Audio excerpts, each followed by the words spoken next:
हरि ओम श्री गुरु शरणम श्री गुरुचरण कमलेभ्यो नमः। प्रिय भक्तों, आज एक सुंदर प्रसंग है कि यदि परमेश्वर बचाने वाला हो तो कोई मार नहीं सकता। जैसे कहते हैं हम, जिस प्रकार से एक कहावत आपने सुनी होगी कि जाको राखे साइया मार सके ना कोई। तो इसके पीछे एक कहानी के माध्यम से मैं आपको इस पूरी प्रसंग को मैं बताना चाहता हूँ। इसके पहले अगर आप चैनल पर नए हैं तो चैनल को सब्सक्राइब करें, लाइक करें, शेयर करें, जिससे कि सबको इस कहानी का सुंदर आनंद प्राप्त हो और इस पर चलने का प्रयास करें। तो सज्जनों, एक समय की बात है कि दंडकारण्य में एक बहुत बड़ा विशाल बरगद का पेड़ था। इसकी बड़ी सुंदर घनी छाया थी। तो देखिए, घनी छाया होती है तो उसके आकर के लोग विश्राम भी, जो राहगीर होते हैं जिसे पथिक कहें, वो विश्राम भी करते हैं। तो आते जाते लोग उसके नीचे विश्राम करते थे, क्यों सुंदर छाया थी। तो सज्जनों, उसी बट वृक्ष पर जो है एक कबूतर और कबूतरी और अपना घोंसला बनाकर उसके ऊपर रहते थे, उसी बरगद पर। तो एक दिन की बात है, संयोग की बात है कि एक शिकारी उसी बटवृक्ष के नीचे आया और वहां पर बैठा। तो उसने क्या देखा, उसके ऊपर कबूतर और कबूतरी को देखा। तो वो सोचने लगा कि अगर एक ही बाण से इनको अगर एक ही बाण से मारा जाए और तब मैं फिर इनके मांस को खा करके अपनी तृप्ति करूं। दोनों को एक ही बाण से मारा जाए, तो ऐसा वो सोचने लगा। तो देखिए सज्जनों, फिर क्या हुआ, शिकारी उसके बट वृक्ष के नीचे बैठ करके अपना धनुष बाण लेकर के और उस पर चढ़ाया और उसका लक्ष्य करके उसका निशाना लगाने लगा।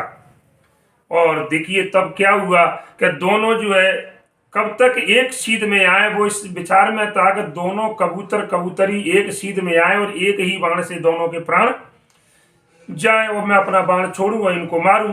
इसी समय देखिए, वहां पर संयोग की बात है कि एक बाज आकाश में ऊपर मंडराने लगा, उस पेड़ के बटवृक्ष के ऊपर मंडराने लगा।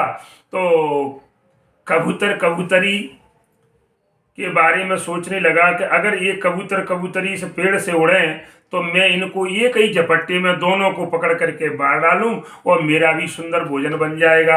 इस प्रकार से देखिए सज्जनों, इधर तो कबूतर कबूतरी को खाने के लिए बाज अपने जुगाड़ में बैठा हुआ है और इधर में शिकारी अपनी एक ही बाण से दोनों को मारना चाहता है और वो भी एक ही झपट्टे में दोनों को लेना चाहता है बाज। अब जब कबूतर कबूतरी ने ऐसा देखा कि अब हमारी मृत्यु दोनों तरफ से आ चुकी है, नीचे शिकारी ऊपर बाज, तो बड़े देखिए बड़ी करुणा भरी दृष्टि से और कबूतरी ने अपने पति से, जो कबूतर है, उससे कहा कि हे स्वामी, अब ये बात पक्की है कि अपनी मृत्यु निश्चित है, क्योंकि एक होता तो बचते, लेकिन दोनों तरफ से मृत्यु है। और अगर एक बात ध्यान रखना है कि अगर मैं मारी जाती हूँ और अगर तुम बच जाते हो तो ठीक था, परंतु मृत्यु दोनों की है। अगर मैं मर जाती कोई बात नहीं है, आप तो बच जाते, लेकिन अब दोनों का मरना निश्चित है, क्योंकि नीचे जो शिकारी है वो घात लगा कर बैठा है और सज्जनों ऊपर जो है बाज घात लगा करके बैठा है।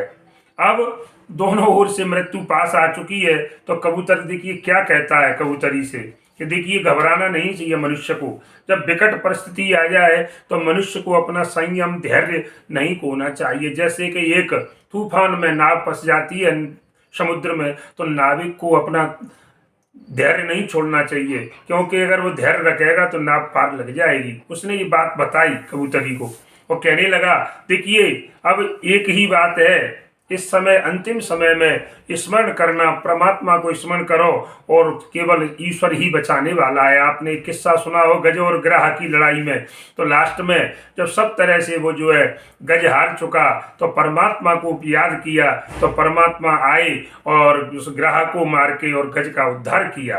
तो उसने ये कथा सुनाई कि देखिए, मैंने ये सुना है कि ये कथा के द्वारा इस प्रकार से और मेरी नज़र से कबूतरी जो होगा वो ठीक होगा।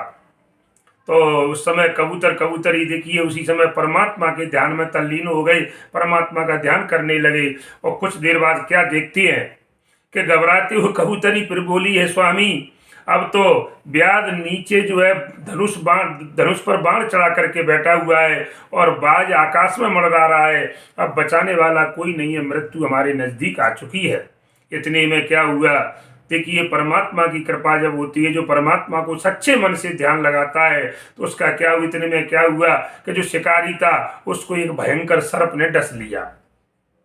डसा तो उसके हाथ में जो धनुष बाण था, तो जो बाण संधान किया हुआ था, तो जैसे ही उसको डसा तो वो बाण उसके हाथ से छूट गया, उसके धनुष से निकला और निकल करके अब वो निशाने पर तो लगना नहीं था, क्योंकि उसने निशाना उसका हट गया सर्प के खाने से, और वो जाकर के बाण सीधा जो बाज ऊपर मंडरा रहा था उस बाज में जाकर के लग गया। और देखिए उन कबूतरी के सामने देखते देखते दोनों वहीं के वहीं समाप्त हो गए। तो सज्जनों देखिए, एक बड़ी देव की गति बड़ी विचित्र कही गई है कि परमात्मा की गति बड़ी विचित्र है, इसको कोई समझ नहीं पाता है। इसके लिए एक सुंदर ये दोहा है, वैसे ये जगत प्रसिद्ध है, सब लोग इसे सुना है सबने अधिकतर, कि जाको राखे साइया और मार सके नहीं कोई, और बाल न बांका कर सके जो जग बैरी होए। संसार कितना भी विरोध में हो जाए, संसार के लोग कुछ नहीं करेंगे अगर परमात्मा हमारे साथ है। हम परमात्मा का गुणानुवाद सच्चे और बिल्कुल, और कहती है कि मोह कपट छल छिद्र न भावा, अगर आप छल कपट को छोड़कर परमात्मा को ध्यान करोगे तो संसार आपका कुछ नहीं बिगाड़ सकता है। परमेश्वर ही सबकी रक्षा करने वाले हैं, उनका स्मरण ही अंत में सहायक होता है। और इसी के साथ सीताराम, जय श्री राम, जय हनुमान।